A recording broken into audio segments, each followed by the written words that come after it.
खम्मागनी दोस्तों, आज हम आपको लेकर जा रहे हैं गढ़ में गढ़ चित्तौड़गढ़। इस वीडियो में हम आपको बताएंगे complete history of Chittorgarh with complete tour of the fort, और हम आपको बताएंगे कैसे प्लान करें ये ट्रिप, कहाँ रुकें और क्या क्या कर सकते हैं आप वहाँ। तो बने रहें हमारे साथ, और जिन लोगों ने अभी तक सब्सक्राइब नहीं किया वो जल्द से जल्द सब्सक्राइब करें Traveling Miles, and bell icon दबाना ना भूलें ताकि हम जब भी न्यू वीडियो डालें सबसे पहले आपके पास नोटिफिकेशन पहुंचे। उस दिन किशनगढ़ से अराउंड 200 किलोमीटर ड्राइव करके हम पहुंचे चित्तौड़गढ़ के अपने स्टे आरटीडीसी होटल पन्ना, जिसकी कंप्लीट डिस्क्रिप्शन आपको वीडियो के एंड में मिल जाएगी। और नेक्स्ट डे हम निकले यहाँ की the only sight seeing cover करने, जो कि है एशिया का largest living fort Chittorgarh fort. ये हम चित्तौड़गढ़ सिटी में घूम रहे हैं और सिटी से ही अचानक मुझे वो सामने की तरफ फोर्ट की झलक दिखाई दी, तो मैंने सोचा आप लोगों को भी दिखाता हूँ कि कितना विशाल का ये फोर्ट है। और पूरे के पूरे चित्तौड़गढ़ से इसका व्यू आ रहा है। अभी ये फोर्ट जितना पास लग रहा है उतना है नहीं, यहाँ से भी अभी तकरीबन मैप्स पे अराउंड 5 किलोमीटर का डिस्टेंस शो कर रहा है कि अभी 5 किलोमीटर दूर है, बट लग रहा है कि बिल्कुल हमारे सामने ही खड़ा है ये फोर्ट। चलो वहां पहुंचते हैं और देखते हैं।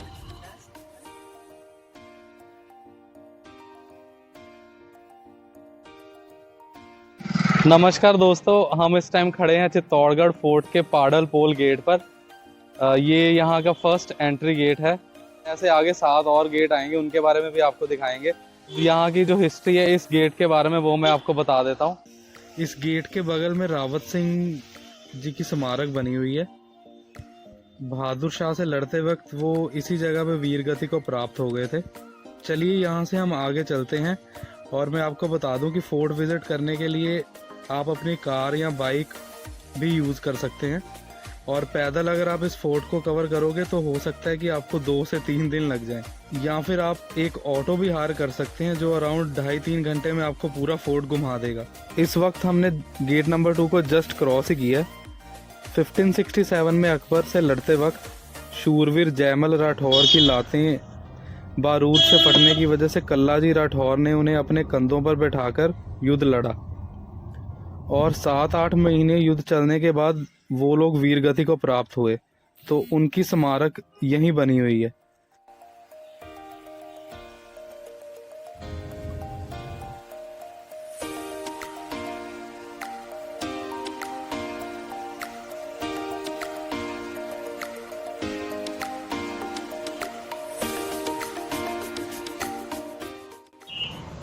आप सिटी से जैसे फोर्ट की तरफ आएंगे तो रास्ते में 7 गेट्स आने वाले हैं। वो 7 गेट्स क्रॉस करने के बाद आपको ये लेफ्ट साइड पे ये एक बुकिंग काउंटर है वो दिखेगा। यहाँ से आपको टिकट लेनी है पर पर्सन 40 रुपीज़ पर हेड के हिसाब से, और जो बच्चे हैं उनके लिए कोई चार्जेस नहीं है। और फिर टिकट लेके, और एक पार्किंग फीस है 40 रुपीज़ जो एक व्हीकल की, जिसमें हम कहीं भी पूरे फोर्ट में कहीं पर भी अपनी कार या अपनी बाइक पार्क कर सकते हैं और आगे का जो लोकेशंस है उनको कवर कर सकते हैं। चलो निकलते हैं यहाँ से और पहुँचते हैं अपनी नेक्स्ट लोकेशन की तरफ।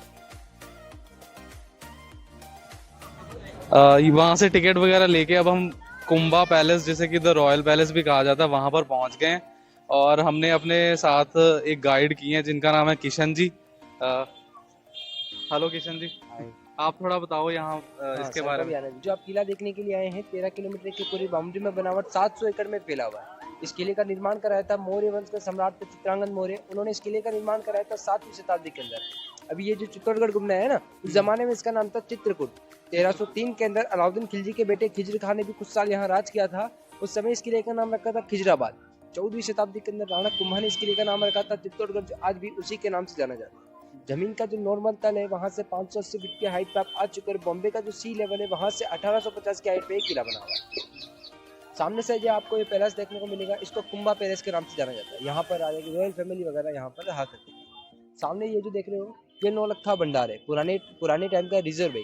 इसके अंदर में गहने, चांदी, हीरे, जवाहरात वगैरह जो भी हुआ करते थे उन सभी को इसी के अंदर में रखा जाता था। और सैनिकों के तलवार, भाले, हथियार वगैरह जो भी हुआ करते थे उन सभी को भी इसी के अंदर रखा जाता था। क्योंकि इतने सारे सैनिक हुआ करते थे, सारे हथियार अपने घर ले जाने लगे तो युद्ध के समय पे मिलेंगे नहीं। तो सभी को यहाँ पर रखा जाता था। जैसे युद्ध आरंभ हुआ करता था, सभी यहाँ से तैयार होकर सीधा युद्ध भूमि के अंदर चले जाते थे। अभी जो आप 7 गेट क्रॉस करके किले के ऊपर आए थे, वो भी किले का बैक साइड था। फ्रंट साइड आपको आगे देखने को मिलेगा, जिसको सूरजपुर गेट के नाम से जाना जाता है। अब यहाँ से अपन टिकट चेक करा के अंदर एंट्री। अच्छा, मैंने ये पूछना था, जैसे आप कह रहे थे कि जो रॉयल फैमिलीज हैं वो यहाँ पर रहती थी। हाँ।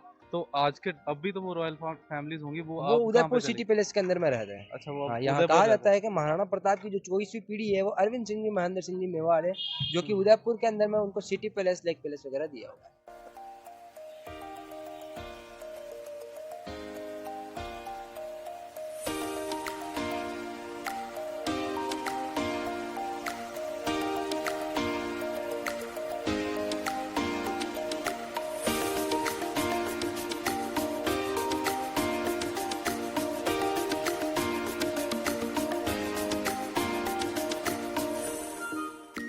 भक्ति और बलिदान।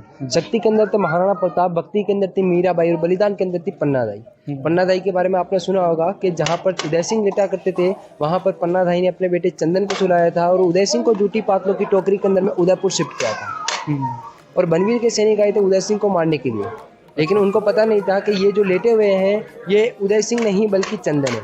तो पन्नादाई के सामने बनवीर के सैनिक आते हैं और उसे वहाँ पर काट देते हैं, मतलब चीर देते हैं। और उनको पता चल गया था कि कोई उनको मारने के लिए आ रहा है, इसलिए उन्होंने हाँ, बता दिया। उनको पहले ही पन्नादाई को पता चल गया था कि उदय सिंह को मारने के लिए बनवीर के सैनिक आ रहे हैं। तो झूठी पातलों की टोकरी के अंदर में पन्नादाई ने उदय सिंह को उदयपुर शिफ्ट कर दिया था। उसी के बाद में मतलब अगर एक माँ अपने बच्चे का बलिदान नहीं करती तो नहीं मतलब उदयपुर सिटी होती, नहीं उदय सिंह होते। अगर शूरवीर उदय सिंह नहीं होते तो महाराणा प्रताप भी पैदा नहीं होते। कहा जाता है ना कि शक्ति के नाम से महाराणा प्रताप के बारे में आपको बताऊंगा। उसी के बाद में महाराणा प्रताप का जन्म हुआ था कुंभलगढ़ के किले के अंदर में। महाराणा प्रताप जब बड़े होकर इस किले को देखने के लिए आए थे, उस समय इस किले के ऊपर में मुगलों का राज था। महाराणा प्रताप ने प्रण लिया था कि जब तक मैं मुगलों को मार पीट के भगा नहीं देता, तब तक मैं किसी भी किले के ऊपर में चढ़ूंगा नहीं, राजपाट सबको त्याग करूंगा, जंगल के अंदर रहूंगा, घास की रोटी खाऊंगा। बिल्कुल सिंपल जीवन जिएंगे। महाराणा प्रताप ने घास की रोटी की इसलिए बोला था क्योंकि महाराणा प्रताप जो थे वो प्योर वेजिटेरियन थे, मांस मच्छी वगैरह कुछ भी खाए नहीं करते थे। और जो जंगल के अंदर में रहता है ना, वो शिकार करके भी अपना पेट भर सकता है। उसी के बाद में महाराणा प्रताप के पास सेना कम थी, तो उनकी सेना के अंदर में कौन थे? भील, आदिवासी, मीनार, कुमार लोग रहा करते थे। उनका युद्ध भी हुआ था हल्दी घाटी के अंदर में। महाराणा प्रताप का जब युद्ध हो रहा था, उसी समय महाराणा प्रताप के पास सेना कम थी। तो महाराणा प्रताप घायल हो चुके थे, तो महाराणा प्रताप का घोड़ा चेतक महाराणा प्रताप की जान बचा के भाग रहा था। तो चेतक ने 22 फीट का नाला क्रॉस किया था और चेतक ने महाराणा प्रताप की जान बचाई थी। और 22 फीट का नाला क्रॉस करते समय चेतक ने महाराणा प्रताप की तो जान बचा दी थी, लेकिन अपनी जान गवा बैठा। 22 फीट का नाला क्रॉस करते समय चेतक के पीछे के पांव टूट चुके थे, तो वहां पर चेतक की मृत्यु हो गई थी। महाराणा प्रताप ने बहुत ही दुखद अवस्था में चेतक की वहां पर समाधि बनाई थी और पुनः युद्ध लड़ने के लिए तैयार हुए थे। तो अपने दूसरे घोड़े बादल के साथ में युद्ध लड़ने के लिए जा रहे थे। उस समय इतने क्रोध में थे कि अकबर का सेनापति बहलोल खान को घोड़े समेत काट दिया था। अच्छा, इसीलिए महाराणा प्रताप को शक्ति के नाम से जाना जाता है। कहा जाता है ना कि महाराणा प्रताप ने एक तलवार मारा, बहलोल खान को सिर से लेकर घोड़े तक को पूरे को काट दिया। हाँ, बिल्कुल ये सुना। और हमेशा महाराणा प्रताप 2 तलवारें अपने साथ में रखा करते थे। एक वो महाराणा प्रताप जो थे वो कभी भी निहत्थे के ऊपर में वार नहीं किया करते थे। हमेशा 2 तलवारें इसलिए रखते थे कि अगर सामने कोई भी निहत्था हुआ करता था तो पहले एक तलवार उनको देते थे, फिर एक अपने पास रख के फिर युद्ध वगैरह लड़ते थे। ठीक। अब आपको जैसे ये राउंड करके वापस इधर से होकर अपने को आना है आपको, फिर अपन गाड़ी के अंदर बैठ के चलेंगे next point Meera temple.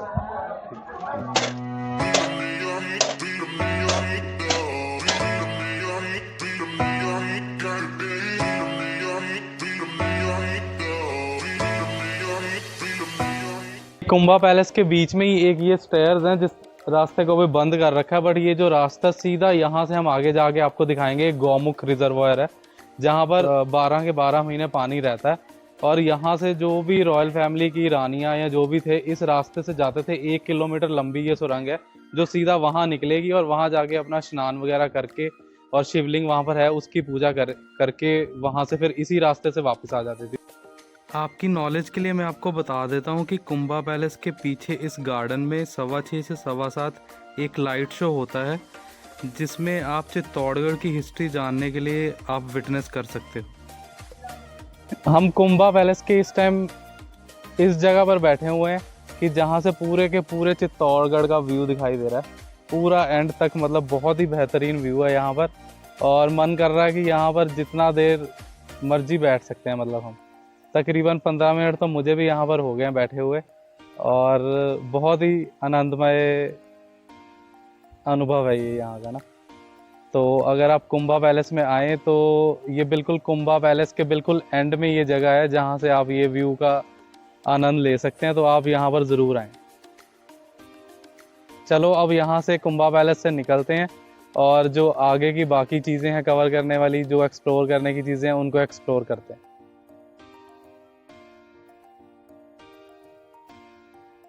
Kumbha palace से तकरीबन 100-150 मीटर आगे आकर लेफ्ट साइड पर आपको जैन मंदिर दिखाई देगा और राइट साइड पर टर्न करके आपको दिखाई देगा मीरा टेम्पल। अब हम यहीं पर कार पार्किंग में खड़े हैं और कार पार्क करके अपनी अब हम अंदर के जो दर्शन है वो करते हैं और आप लोगों को भी दिखाते हैं कि अंदर क्या चीज़ है। अभी फिलहाल हम मीरा टेम्पल के प्रेमिसेस पे ही खड़े हैं। भैया यहाँ पर 2 मंदिर हैं, उसके बारे में बताओगे? यहाँ पर आपको 2 मंदिर देखने को मिलेंगे। फर्स्ट पॉइंट ये, यहाँ पर राधा कृष्ण एवं बलराम की मूर्ति लगी हुई है। इस मंदिर को कुंभ श्याम मंदिर के नाम से जाना जाता है। इस टेम्पल का निर्माण कराया था 8th सेंचुरी के अंदर बाप्पा रावल ने। अच्छा, बप्पा रावल। उस समय इसके अंदर में विष्णु का मंदिर हुआ करता था और विष्णु की जो बैठक हुआ करती थी गरुड़, इसीलिए उनके सामने से गरुड़ की मूर्ति लगाई हुई है। आगे की तरफ में एक और मंदिर बना हुआ है, मीराबाई का मार्बल की मूर्ति लगाई हुई है श्री कृष्ण की भक्ति करते हुए। और मीराबाई के गुरु थे शिरोमणि संत रविदास, उनकी चरण पादुकाएं भी बनी हुई है उधर एक छतरी के नीचे। यहाँ पर 1303 के अंदर में अलाउद्दीन खिलजी ने इस फोर्ट को डैमेज किया था। उस समय इस टेम्पल को भी डैमेज कर दिया था। और हमारे यहाँ पर हिंदू संस्कृति के अंदर में किसी खंडित मूर्ति की पूजा नहीं की जाती है, इसीलिए चेंज करते हैं यहाँ पे। इसीलिए यहाँ पर महाराणा कुंभा ने इसका राधा विष्णु का मंदिर हटा के राधा कृष्ण और बलराम का मूर्ति लगा दिया है। और इसको कुंभ श्याम मंदिर के नाम से इसलिए जाना गया जाता है, मतलब ये नाम इसलिए दिया गया है क्योंकि कुंभ यानी राणा कुंभा का कुंभ और श्याम यानी श्री कृष्ण का श्याम। आपको छोटी सी कहानी सुनाना चाहूंगा मीराबाई का। मीराबाई व मीराबाई की माता वीर कुमारी खिड़की के अंदर से बाहर झांक रहे होते। उसी समय बाहर से उनको एक बारात देखने को मिलती है। एक घोड़े के ऊपर में दूल्हा बैठा रहता है। जो छोटे बच्चे होते हैं ना, वो जिद पकड़ लेते हैं। तो मीराबाई ने जिद पकड़ ली थी कि मुझे भी शादी करनी है, मुझे भी दूल्हा चाहिए। तो उस टाइम पे मीराबाई की माता वीर कुमारी ने श्री कृष्ण की मिट्टी की मूर्ति मीराबाई को दी। पुराने टाइम में ऐसा हुआ करता था, आज की जो लेडी है अगर विवाह नहीं करे तो चल सकता है, पुराने टाइम की जो लेडी हुआ करती थी उनको विवाह करना पड़ता था। तो मीराबाई का विवाह हुआ था मेवाड़ के अंदर राजा भोज के साथ। विवाह के करीब 7 साल के बाद बीमारी के कारण राजा भोज की मृत्यु हो जाती है। पुराने टाइम में ऐसा भी हुआ करता था कि किसी के भी पति की मृत्यु हो जाने के बाद जो लेडी हुआ करती थी वो सती हो जाती थी। पुराने टाइम पे सती व्रत करती थी ना। तो मीराबाई ने कहा था कि मेरे पति तो श्री कृष्ण है, मैं सती नहीं होंगी बल्कि श्री कृष्ण की भक्ति एवं पूजा पाठ वगैरह करूंगी। तो आगे एक मंदिर आपको देखने को मिलेगा। उसी मंदिर के अंदर में मीराबाई श्री कृष्ण की भक्ति किया करते थे। मीराबाई के देवर विक्रमादित्य मीराबाई का ससुराल वाले मीराबाई को मारने की कोशिश करते हैं। मीराबाई को 2 बार जहर दिया जाता है। एक बार तो खीर की कटोरी के अंदर में विष डाल के मीराबाई को दिया जाता है। उस विष को मीराबाई श्री कृष्ण के चरणों के अंदर चढ़ाते हैं, उसे ग्रहण करते हैं, तो मीराबाई के लिए अमृत बन जाता है। एक बार फूल की टोकरी के अंदर जहरीला सांप छुपा के मीराबाई के लिए भिजवाया जाता है। उस फूलों को टोकरी को जब मतलब मीराबाई फूल हटाकर देखते हैं तो उस समय वहाँ पर सांप नहीं बल्कि सोने के आभूषण रखे हुए होते हैं। तो मीराबाई ने उस समय पे वो सोने के आभूषणों को ग्रहण नहीं किया था। मीराबाई चली गई थी तीर्थ यात्रा पे और मीराबाई की एंड में यात्रा खत्म हुई थी द्वारिका के अंदर। कहा जाता है कि मीराबाई जब मंदिर के अंदर में गए थे, मूर्ति के 3 पार्ट हुए थे, मीराबाई इस मूर्ति के अंदर में समाई थी और मूर्ति वापस जुड़ गई।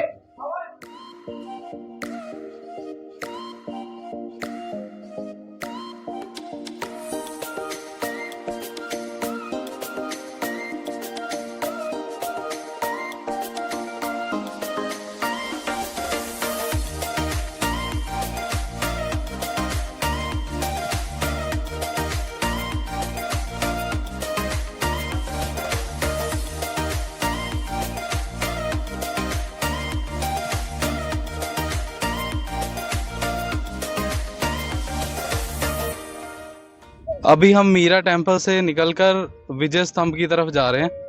भैया अप्रोक्सीमेटली कितनी दूर होगा यहाँ से विजय स्तंभ? ये 200 मीटर दूर होगा, ज्यादा दूर नहीं। अच्छा, सब लोकेशंस तकरीबन आसपास ही हैं। हाँ, आसपास ही है।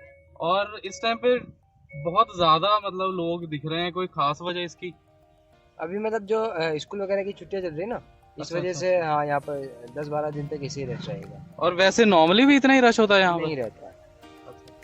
तो मतलब ये मतलब 10 दिन के अगले 3 महीने बाद आओगे तो आपको मतलब ये नहीं देखने को मिलेगा इतना।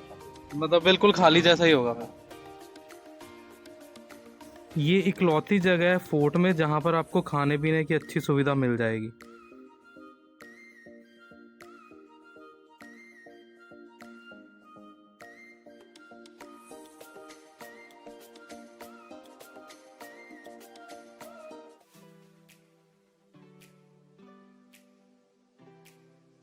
अब हम यहाँ पर विजय स्तंभ पर पहुंच गए हैं और भैया से पूछते हैं इसके बारे में क्या हिस्ट्री है इसकी और क्या कुछ है। यहाँ पर आपको 4 पॉइंट देखने को मिलेंगे। पहला विजय स्तंभ, दूसरा जौहर कुंड, एक टेम्पल है समाधीश्वर मंदिर और एक लेक है जिसको गहमुख कुंड के नाम से जाना जाता है। अच्छा, वो सब यहीं पर ही है, मतलब यहीं इसके पे आसपास। है। सामने से जो टावर देख रहे हैं उसको विजय स्तंभ के नाम से जाना जाता है। महाराणा कुंभा ने बनवाया था इसको 14th सेंचुरी के अंदर में। 2 स्टेट के ऊपर में विजय प्राप्त किया था, मालवा एवं गुजरात। मालवा का पड़ता है महबूब खिलजी, गुजरात को पड़ता है अहमद शाह। इन दोनों ने मिलकर चित्तौड़गढ़ के ऊपर अटैक किया था। यहाँ के जो राजा थे राणा कुंभा, उन्होंने उस अटैक को रोका, उस अटैक के ऊपर में विजय हासिल की। तो इसी खुशी में यह स्तंभ बनाया गया था जिसको विजय स्तंभ के नाम से जाना जाता है। जिस तरह से हिंदुओं में जो 9 ग्रह होते हैं ना, उसी के आकार पे पूरा 9 मंजिला बना हुआ है। इसके ऊपर चढ़ने के लिए 157 स्टेप बने हुए हैं, 157 सीढ़ियां बनी हुई है जिसको कोविड की वजह से बंद किया हुआ है। अच्छा, नहीं मतलब तो कोविड से पहले ये चलता था। हाँ, नहीं तो पहले ऊपर तक जा सकते थे। इसकी 9वीं मंजिल के ऊपर में बैठ के पूरी चित्तौड़ सिटी का व्यू देख सकते थे। इस पूरे टावर को बन के तैयार होने में 10 साल का समय लगा था। 1448 में इसका नींव रखा गया था, 1458 में पूरा बन के कम्प्लीट हुआ था। उस जमाने में 90 लाख रुपए इसका खर्चा आया था इस टावर को बन के तैयार होने में।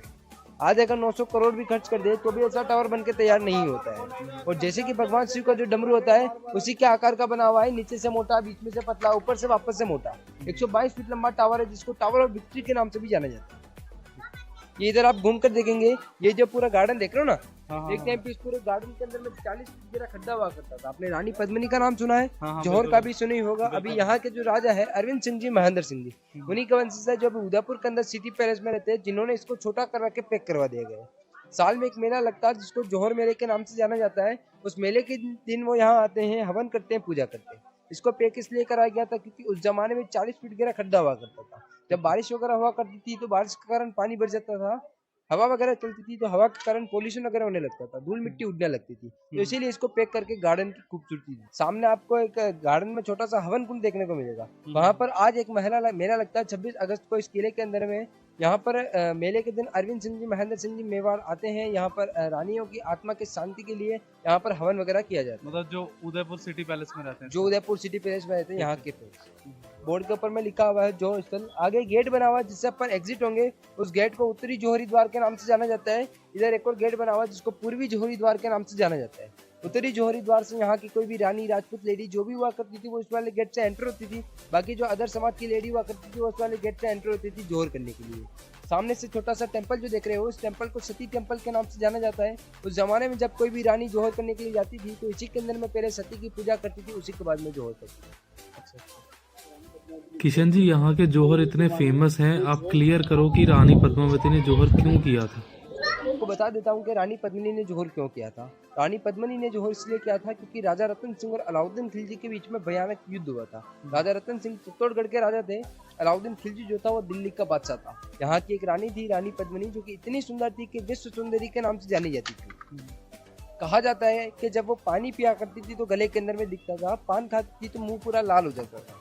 उनकी सुंदरता का दीवाना था अलाउद्दीन खिलजी, तो वो चित्तौड़गढ़ के ऊपर में अटैक करता है।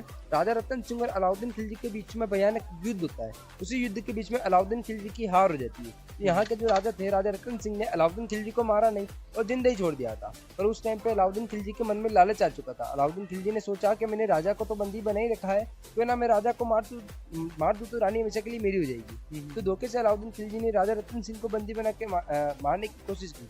एक्चुअली मतलब एंड में अलाउद्दीन खिलजी ने धोखे से राजा रतन सिंह को बंदी बना के मार दिया था। इसीलिए रानी पद्मिनी ने अपनी आन बान शान को बचाने के लिए 26 अगस्त 1303 16,000 माताओं बहनों के साथ में जिंदा आग में जौहर किया था। वो पूरा खुला मैदान यही था जिसको पैक करके गार्डन की खूबसूरती दे दी गई। अच्छा,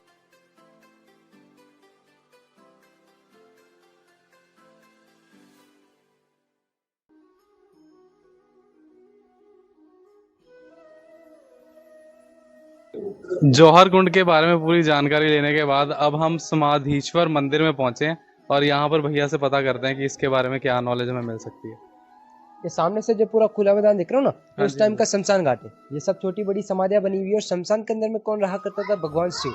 इसीलिए पास में से मंदिर बनाया हुआ है। इस मंदिर को समाधीश्वर मंदिर के नाम से जाना जाता है क्योंकि शमशान के नजदीक बना हुआ है। इस टेम्पल का निर्माण कराया था भोपाल के राजा थे भोजराज। उन्होंने इस मंदिर का निर्माण कराया था 11वीं शताब्दी के अंदर। 1303 के अंदर जब अलाउद्दीन खिलजी ने इसको खंडित किया था, 1428 के अंदर महाराणा मोकल, राणा कुंभा के पिताजी महाराणा मोकल ने इसका पुनः निर्माण कराया था। इस मंदिर के अंदर में जितने भी खंडित पत्थर थे उन सभी को अलग निकाले गए थे। अगर आप अंदर दर्शन करने के लिए जाते हैं तो आपको ब्रह्मा विष्णु महेश तीनों के दर्शन होते हैं। भगवान शिव के 3 अवतार थे, ब्रह्मा विष्णु महेश। उन्हीं का 9 फीट बड़ा त्रिमूर्ति बना हुआ है, जन्म देने वाला, पालने वाला और बचाने वाला। अगर आप दर्शन करके वापस आते हैं तो आपको ब्रह्मा विष्णु महेश के दर्शन होते हैं। और जो ब्रह्मा जी हुआ करते थे वो लोटस के ऊपर विराजमान रहा करते थे। इस टेम्पल का नीचे से जो डिजाइन देख रहे हो ये पूरा लोटस का डिजाइन बना हुआ है। ये एलिफेंट है, बीच में आपको पालकी वगैरह आपको देखने को मिलेगी। जैसे कि रानी पद्मिनी विवाह करके चित्तौड़गढ़ के अंदर आई थी ना, उनकी पालकी, घोड़ा एवं बारात पूरी डिजाइन इस टेम्पल के अंदर में बनाई हुई है। इधर से ये अप्सरा वगैरह है। ये जो डिजाइन देखने को मिलेगी आपको, ये पुराने टाइम पे जो गहने वगैरह हुआ करते थे ना, ये उन्हीं की डिजाइन बनी हुई है। और आज भी कोई बड़े बड़े प्रकार के आप गहने देखते हो तो इसी डिजाइन से आपको देखने को मिलती है। Temple design. हाँ, ये काला पत्थर लगाया हुआ है जिसको नजर बट्टू के नाम से जाना जाता है। जैसे कि अपन छोटे बच्चे को काला टीका लगाते हैं ना, उसी तरह से इस मंदिर के अंदर में काला पत्थर लगाया हुआ है। जैसे कि एक बार तो मंदिर डैमेज हो चुका था, वापस मंदिर डैमेज ना हो और मुगलों की नजर न लगे। अब आपको शूज खोल कर अंदर दर्शन करने के लिए जाना है, वापस आपको इसी गेट से आना है। शूज पहन के अपन उधर चलेंगे लेक देखने के लिए। त्रिमूर्ति है तो दरवाजे भी 3 है।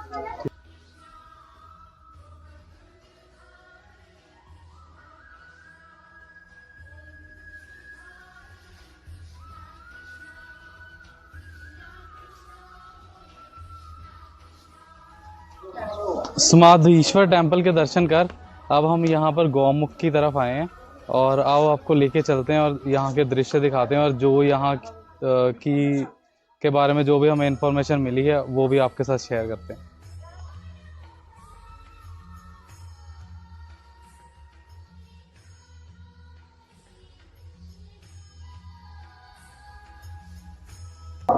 ये अब हम पद्मिनी माता, पद्मिनी देवी, पद्मिनी रानी जिनको कहते हैं, उनके मंदिर में पहुंच गए हैं। और ये मेरे पीछे उनकी काल्पनिक मूर्ति है। उनको देवी का स्वरूप इसलिए दिया गया क्योंकि उन्होंने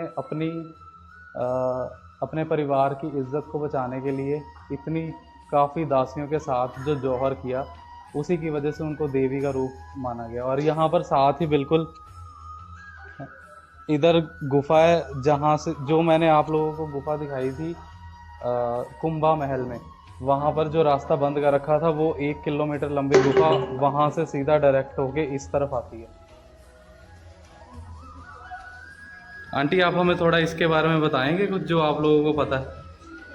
ये पद्मा रानी स्कूल में स्नान करके आती है। ये पद्मा रानी का स्नान करके सीधी पूजा करके वापस गुफा के द्वारा जाके गुफा को बंद कर दी, उधर से बंद कर दी, इधर से बंद कर दी। और ये रानी ने जोर करने के बाद में सत्यनारायण की मूर्ति बनाई है। और ये रानी भगवान से प्रार्थना कर रही है, पद्मा रानी के भगवान मेरे को ऐसे खूबसूरत क्यों बनाए, आज मेरे को जिंदा नहीं करना पड़ा। और पन्ना गाई उसका बेटा कंदन का बलिदान करा दिया और उदय सिंह जी को बचाया। उदय सिंह जी उदयपुर बसाया। उदयपुर में अरविंद सिंह, महेंद्र सिंह आज भी है, आज भी राजा का वंश है। पन्ना गाई ऐसी सतवंती और ऐसी धर्मा की औरत तो दासी राजा का वंश को रखा। थैंक यू आंटी, आपने इतनी इन्फॉर्मेशन दी हमें। चलो आओ दोस्तों, अब आपको दर्शन करवाते हैं गौमुख के। गौमुख अर्थात गाय का मुख। ये प्राचीन काल में इस किले का मुख्य पानी का स्रोत रहा है और इस कुंड को काफी पवित्र माना जाता है। और हैरानी की बात यह है कि आज तक कोई पता नहीं लगा पाया कि किस तरह इस गौ के मुख से हमेशा 12 महीने पानी आता है। और यहाँ बनी गुफा में गौमुख की धारा सीधा नीचे बने शिवलिंग पर गिरती है और यहाँ माता लक्ष्मी की पूजा भी की जाती है। यहाँ बने कुंड में काफ़ी छोटी बड़ी मछलियाँ भी हैं जिन्हें आप दाना डाल सकते हैं और आराम से बैठकर प्राकृतिक सौंदर्य का आनंद भी ले सकते हैं। तो चलो दोस्तों, यहाँ से निकलते हैं और बाकी बची लोकेशंस को भी एक्सप्लोर करते हैं।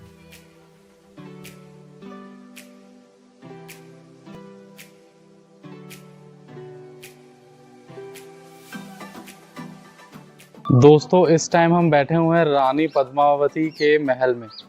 जी हाँ, हमने जो पहले आपको पैलेस दिखाया था कुंभा पैलेस, वो भी रानी का ही महल था, बट ये रानी का एक दूसरा महल था जहाँ पर रानी अपना गर्मियों का समय बिताती थी, यानी इसको समर पैलेस के नाम से भी जाना जाता है। और यहाँ पर लोकली लेक पैलेस भी कहते हैं इसे। और ये वही पैलेस है जहाँ पर रानी जो गर्मियों के 8 महीने हैं वो बिताती थी। और यहीं पर ही इस पैलेस के 2 हिस्से हैं। हम जिस हिस्से में बैठे हुए हैं उस हिस्से से जो रानी का मेन शयन कक्ष था उसका कोई भी डायरेक्ट कांटेक्ट नहीं है, मतलब वो लेक के बीचों बीच है और यहाँ से वहाँ जाने के लिए रानी को नाव पर बैठकर ही जाना पड़ता था। हाँ, तो और कोई भी डायरेक्टली वहाँ पर पहुँचने का कोई भी रास्ता नहीं है। और यही इसी पैलेस में ही हम आपको उस कमरे के बारे में भी दिखाएंगे जहाँ पर अलाउद्दीन खिलजी ने रानी की फर्स्ट टाइम जो मतलब शैडो कह लो, जो शैडो थी वो देखी थी शीशे के थ्रू। वो भी डायरेक्ट वो उनको नहीं देखना अलाउ किया था, उनको अलाउ किया था कि एक मिरर जो कि इस तरह से डायरेक्टेड था कि रानी पद्मावती के वो अपने पैलेस की स्टेयर्स में बैठी थी और उनकी जो शैडो है वो अलाउद्दीन खिलजी जो है देख पाया था। और अलाउद्दीन खिलजी के साथ उस टाइम पे 2 सिपाही थे जो उसकी गर्दन पे उस टाइम पे तलवार रखे हुए थे कि वो गलती से भी मुड़ के पीछे ना देख ले। और बट जब उसने पहली बार धोखे से कह लो या जैसे भी उसने राजा को बंदी बनाने के बाद ये शर्त रखी कि वो एक बार आप मुझे रानी की प्रतिमा दिखा दो, उसके बाद मैं राजा को छोड़ दूंगा। उसने रानी की प्रतिमा भी देख ली, राजा को भी नहीं छोड़ा और उसने यहाँ पर ही ये सोच लिया कि अगर मैं यहाँ से जाऊंगा तो रानी को प्राप्त करके ही जाऊंगा, अदरवाइज मैं यहाँ से जाने वाला नहीं हूँ। और उसी की वजह से जो भी यहाँ पर लड़ाइयाँ हुई या जो भी हुआ वो सब उसके बाद ही मतलब कि हुआ ही।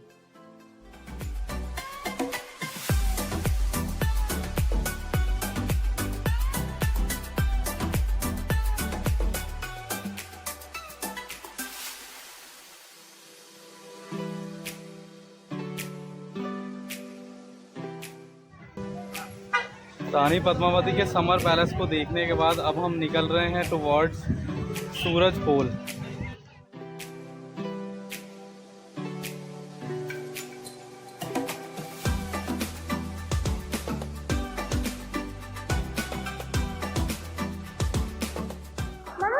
दोस्तों finally we have reach the Suraj Pol जो कि आज की फाइनल डेस्टिनेशन रहेगी। ये एक्चुअल रास्ता है जो कि उस टाइम पर जो राजा महाराजा थे इसको मेन एंट्री गेट की तरह यूज़ करते थे। इसको रन गेट की तरह के नाम से भी जाना जाता है, यानी कि जो युद्ध भूमि की तरफ गेट जाता था वो यही गेट है। मतलब अब जो 7 रास्तों से हम जिधर से एंटर किए थे वो एक्चुअली नए रास्ते बने हुए हैं। ये है जो एक्चुअल ओल्ड एंट्री गेट है इस फोर्ट का।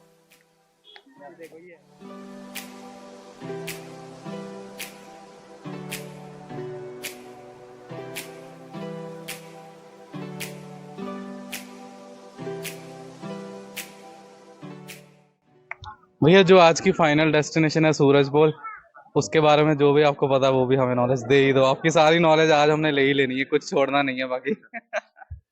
सूरजपोल गेट के नाम से इसलिए जाना जाता है क्योंकि यहाँ के जितने भी राजा थे वो सब सूर्यवंशी राजा हुआ करते थे और जब सूरज उदय होता है वो भी इसी साइड से होता है, तो इसीलिए इस दरवाजे को सूरजपोल गेट के नाम से जाना जाता है। सामने गेट के ऊपर में आपको लोहे के किले देखने को मिलेंगे। उस टाइम पे जो बड़े बड़े हाथी हुआ करते थे उनको शराब और मदिरा पिला के पागल कर दिया जाता था। एलिफेंट पागल होने के बाद अपनी सूंड से दरवाजे को तोड़ने की कोशिश करता था। इन किलों के अंदर में पॉइजन लगाया जाता था और इनको कपड़ों से ढक दिया जाता था। हाथी अपनी सूंड से दरवाजे को तोड़ने की कोशिश करता था, दरवाजा भी नहीं टूटता था और हाथी भी घायल हो जाता था। ये जो राउंड देख रहे हो ना, इस राउंड की जैसे हाथी की जो स्पीड हुआ करती थी वो स्लो हो जाती थी। और आपने कोई सी मूवी वगैरह के अंदर में देखा होगा कि एक बड़ी लकड़ी के द्वारा एक बड़े गेट को तोड़ा जाता है। सैनिक लोग आते हैं, लकड़ी को पकड़कर गेट को तोड़ने की कोशिश करते हैं, तो वो उतना दौड़ने का स्पेस नहीं है तो गेट को नहीं तोड़ पाते। ये सामने से जो वो लंबी पहाड़ी देख रहे हैं वो अरावली की पहाड़ी है जो दिल्ली से होकर आ रही है। इसी पहाड़ी के पीछे अलाउद्दीन खिलजी ने 6 महीने व 6 दिन रुक के डेरा डाला था। जब डेरा डाला था तो इस किले के ऊपर में अनाज पानी सबको जाना बंद किया था। उस जमाने में इस किले के ऊपर में 1 लाख के करीब जितनी भी प्रजा रहा करती थी उन्होंने अपना पेट ओनली फॉर सीताबल का बना था। ये जो पूरा खुला मैदान देख रहे हो ये पूरी युद्ध की भूमि है। मतलब राइट से लेकर लेफ्ट तक जहाँ जहाँ तक आपकी नजर जाएगी ये पूरी मतलब ये पूरा युद्ध मैदान है। यहाँ पर राजाओं के बीच में भयानक युद्ध हुआ। और जिस तरह से आप 7 दरवाजे चढ़ के किले के ऊपर आए थे उसी तरह से इधर भी 7 गेट बने हुए थे, जिसके अंदर से 2 गेट आज भी है, बाकी के जो 5 गेट थे वो युद्ध के दौरान डैमेज है। अच्छा, जैसे उधर 7 गेट थे ऐसे इधर भी, बट फिलहाल 2 ही है मतलब। फिलहाल 2 ही। सर और कुछ है भैया जो आप बताना चाहोगे? बस। चलो थैंक यू सो मच भैया, आपने काफी टाइम दिया हमें। वैसे तो चित्तौड़गढ़ फोर्ट इतना बड़ा है कि कहने को अगर हम 3-4 दिन 10 दिन भी यहाँ पर घूमें तो वो भी कम पड़ेंगे, लेकिन टाइम की सबके पास कमी होने की वजह से जो भी बेस्ट टूरिस्ट स्पॉट्स यहाँ के जो भी बेस्ट प्लेसेस हैं कि जो हर टूरिस्ट आकर विजिट करता है वो हमने कवर करने की कोशिश की है। एक दिन में एशिया का जो वर्ल्ड हाईएस्ट फोर्ट है उसको कवर अप करना बिल्कुल जस्टिस तो नहीं रहेगा इसके लिए, बट फिर भी नॉर्मली जो लोग हैं वो 2-2.5 घंटे 3 घंटे में जो गाइड्स हैं वो कोशिश करते हैं कि इसको ख़त्म कर दिया जाए। आज का वीडियो यहीं पर एंड करते हुए मिलते हैं आपको नेक्स्ट व्लॉग में। व्लॉग अच्छा लगा हो तो लाइक कमेंट और शेयर ज़रूर करिए, और जिन्होंने अभी तक सब्सक्राइब नहीं करा वो सब्सक्राइब करें ट्रैवलिंग माइल्स खम्मागनी। आओ मैं आपको एक क्विक रिव्यू दे देता हूँ अपने स्टे का। इस तरफ से एंट्री है और एंट्री के जस्ट साथ ही ये पार्किंग है, और पार्किंग से जैसे ही हम थोड़ा आगे जाते हैं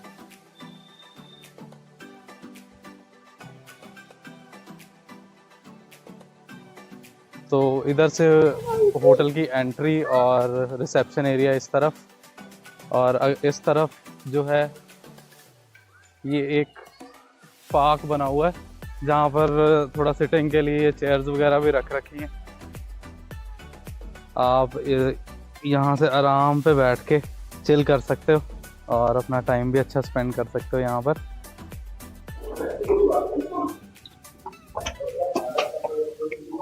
एंट्री से बिल्कुल ये राइट साइड पे डाइनिंग हॉल है। आओ खाना ट्राई करते हैं यहाँ पे चल के। रात के डिनर और सुबह के ब्रेकफास्ट दोनों ही आपको बिल्कुल घर की तरह सोबर और टेस्टी मिल जाएंगे यहाँ पर, वो भी at a very nominal cost. Friends let me first show you the room.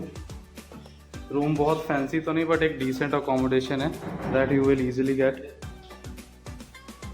at a price of 1400 if you book online at RTDC website। और बेसिक सारी अम्यूनिटीज़ हैं। रूम भी ठीक है, स्पेशियस है, बहुत ज़्यादा तो नहीं मतलब एक्सपेक्ट कर सकते थे इस प्राइस में। जो जगह हमने आपको इस वीडियो में दिखाई है उसके अलावा आप कीर्ति स्तंभ और जैन टेम्पल भी कवर कर सकते हो, और आप ट्राई कर सकते हो चित्तौड़गढ़ फोर्ट में 360 डिग्री कैफ़े, जहाँ पर आपको अच्छे खाने के साथ मिल जाएगा बहुत ही बेहतरीन पूरे चित्तौड़गढ़ सिटी का व्यू।